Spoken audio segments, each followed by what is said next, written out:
Coming up on Outside the Lines, first report. Are you ready for some football? For 22 years, Hank Williams Jr. was the herald of Monday Night Football. Come on, come on. It'd be like Hitler playing golf with Netanyahu, okay? Now, his relationship with the show is over.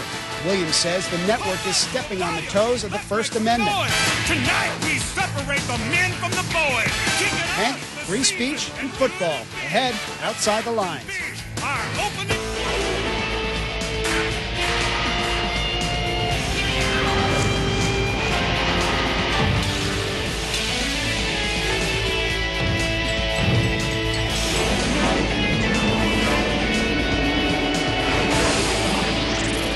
And now, sitting in for Bob Lee, T.J. Quinn. For 22 years, Monday nights on ABC and ESPN began with the sound of Hank Williams Jr.'s baritone twang. He wasn't a commentator or an analyst, but his tenure with the show was longer than that of Howard Cosell or anyone else who appeared on air. He's long been outspoken about his political beliefs. In 2008, he campaigned for John McCain and Sarah Palin. But it was his comments on Fox and Friends Monday morning that set off a chain of events. You remember the golf game they had, ladies and gentlemen? Yeah. Remember the golf game? Boehner. That was one of the biggest political mistakes ever. Why? That turned a lot of people off. You know, watching, you know, it just didn't go over. You mean when John Boehner played golf with President Obama? Oh, yeah, yeah, and Biden and Kasich, yeah, uh-huh. What did you not like about it? It seems to be a really pivotal moment for you. Come on, come on. It'd be like Hitler playing golf with Netanyahu, okay? Okay. Not hardly. In the country this shape is in, the shape this country's in, I mean, no, I don't know. Yeah, I don't understand one that that analogy, actually. Well, it's... Well, I'm out glad there. you don't, brother, because a lot of people do. Well, you know, they're the enemy. They're the enemy. who's the enemy? Obama and Biden. Are you kidding? The Three Stooges. So after that initial uproar, Williams issued this statement. Some of us have strong opinions and are often misunderstood. My analogy was extreme, but it was to make a point. I was simply trying to explain how stupid it seemed to me, how ludicrous that pairing was. They're polar opposites, and it made no sense. They don't see eye to eye and never will. I have always respected the office of president. And ESPN's response was to pull his familiar opening on Monday night's game. The network issued a statement. I have always been very passionate about politics and sports, and this time it got the best or worst of me. This is Hank Williams again, of course. The thought of leaders of both parties juking and high-fiving on a golf course while so many families are struggling to get by simply made me boil over and make a dumb statement, and I'm very sorry if it offended anyone. Well, today, ESPN ended their relationship with Hank Williams Jr. with this statement. We have decided to part ways with Hank Williams Jr. We appreciate his contributions over the past years. The success of Monday Night Football has always been about the games, and that will continue, ESPN said in a statement. And one final response. Williams put this on his website today. The emphasis here is his. After reading hundreds of emails, I have made my decision. By pulling my opening October 3rd, you, ESPN, stepped on the toes of the First Amendment, freedom of speech. So therefore, me, my song, and all my rowdy friends are out of here. It's been a great run. For a man who never played it down or called a game, he has attracted a lot of attention. So far on ESPN.com, there are more than 8,000 comments following our story about this. And on Twitter, the reaction has been split nearly 50-50 between those supporting his decision and those who are opposed. Let's talk about it. Ken Paulson is the president and CEO of the First Amendment Center at Vanderbilt University. He's also a longtime newspaper editor and an attorney. Alexandra Petri is an editorial writer at the Washington Post and a columnist. And Dave Zirin is the sports editor of The Nation. Dave, let me start with you. What did you think about ESPN's decision today? Well, I think ESPN didn't have a choice at this point.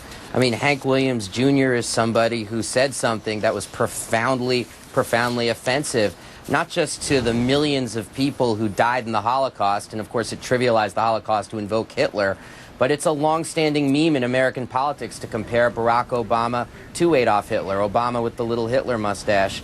But honestly, my problem is much more with the fact that ESPN had Hank Williams Jr. hired in the first place. I mean, if you lent Lindsay Lohan your car and she got a DUI, is that Lindsay Lohan's fault or your fault? I mean, Hank Williams Jr. once wrote a song called "If the South Had Won," which is about a utopia that would have taken place if the Confederacy had won the Civil War. I mean, this shouldn't surprise anybody that he got himself in hot water. The question is why he was employed so long in such a public position. Alexander, saw your column today on WashingtonPost.com. You didn't think ESPN made the right decision. Why is that? Well, as Oscar Wilde says, the mere fact of a man's being a poisoner is nothing against his poetry. And, I mean, I think the fact that Hank Williams has made the Hitler analogy, which, as I think anyone who's ever been in public life knows, you never compare anyone to Hitler, ever. You automatically lose the argument. It's Godwin's first law of, like, internet commentary. You just don't. But that being said, does it make it any less poignant when he asks us, is it time for football? I don't think it impacts, I mean, I don't care what his political perspective is. I just want to listen to the same guy asking if it's time for football as usual. Well, Ken, Dave, go ahead. So, Ken, let me bring in Ken in, actually, because there's an important distinction that needs to be made. Ken, he said in his statement that ESPN was stepping on the toes of the First Amendment. Could you please draw for us the distinction between the First Amendment of the Bill of Rights and the concept of freedom of speech? Sure. Well, first of all, the First Amendment is a powerful and beautiful thing ratified in this country in 1791, and it starts with these words: Congress shall make no law. It does not say ESPN shall make no law. The bottom line here is the First Amendment was designed to protect us from the government. The government cannot limit our free speech.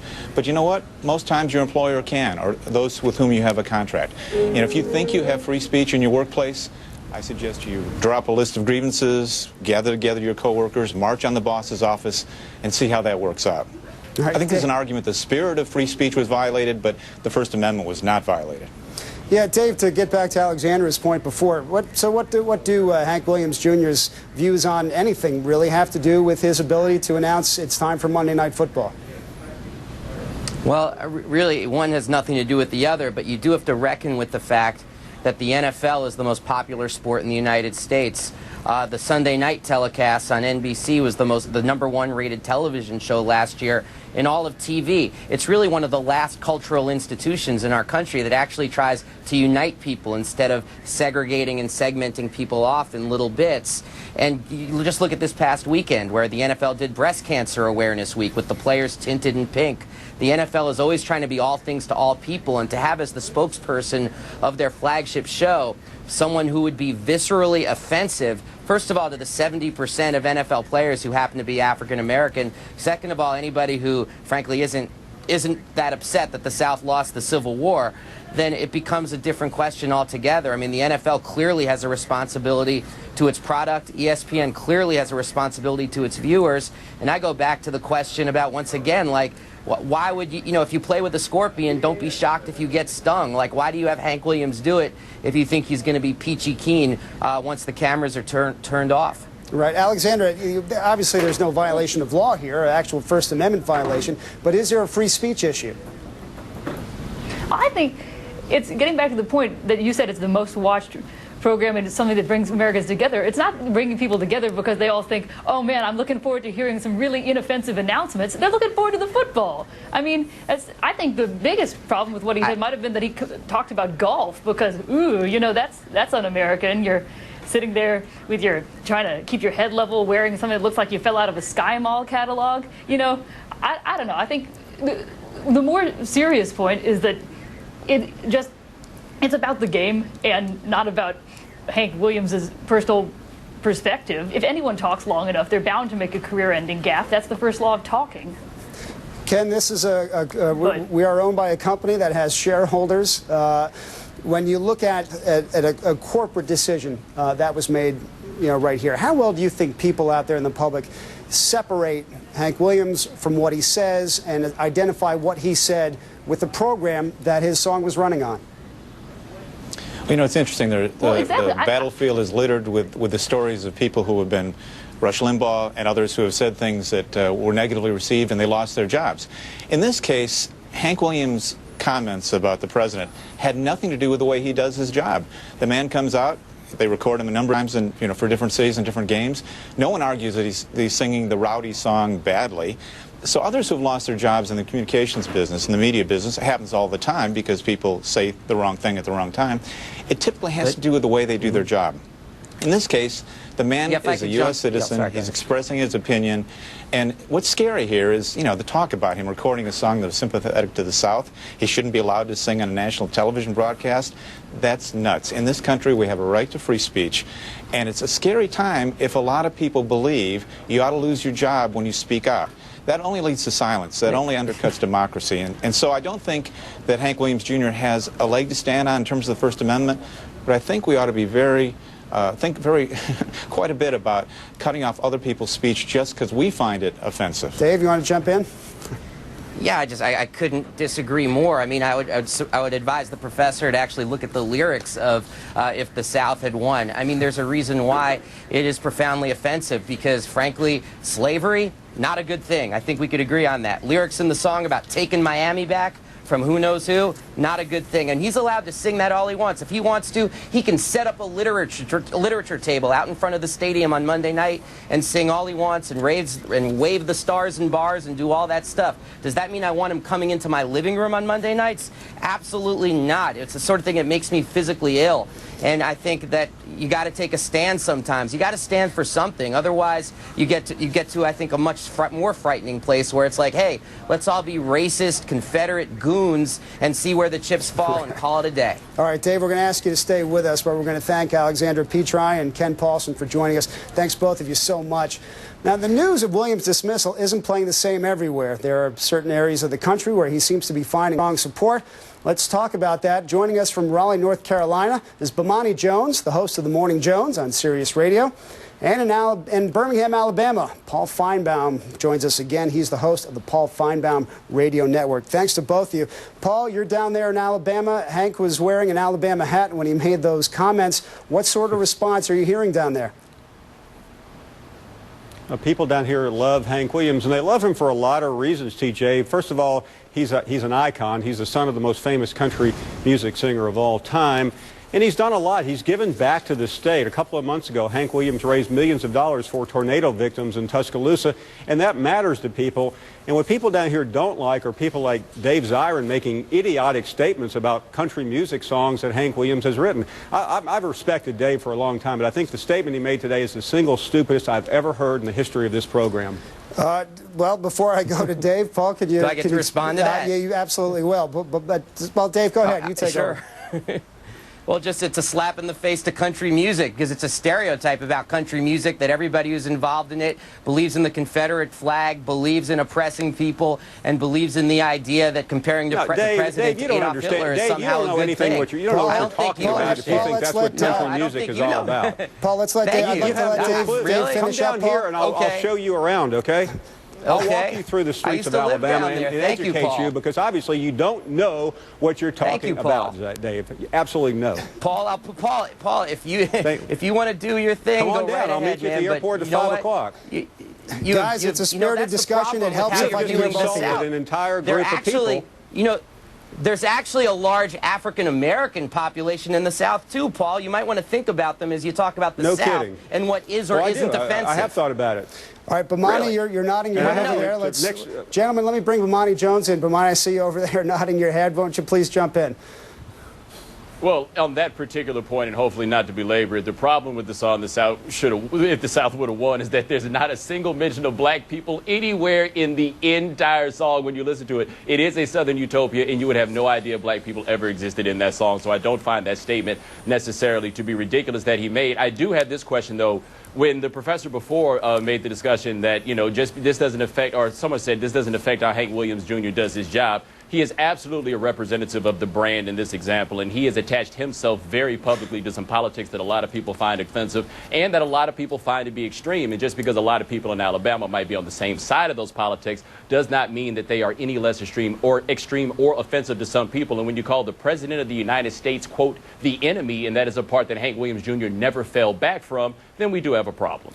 Paul, let's talk about that distinction. There is the issue of whether or not he can say it and be punished for it, but there are also the statements that he made on their own. What sort of reaction are you, the support that you talk about? Well, what is it people are supporting?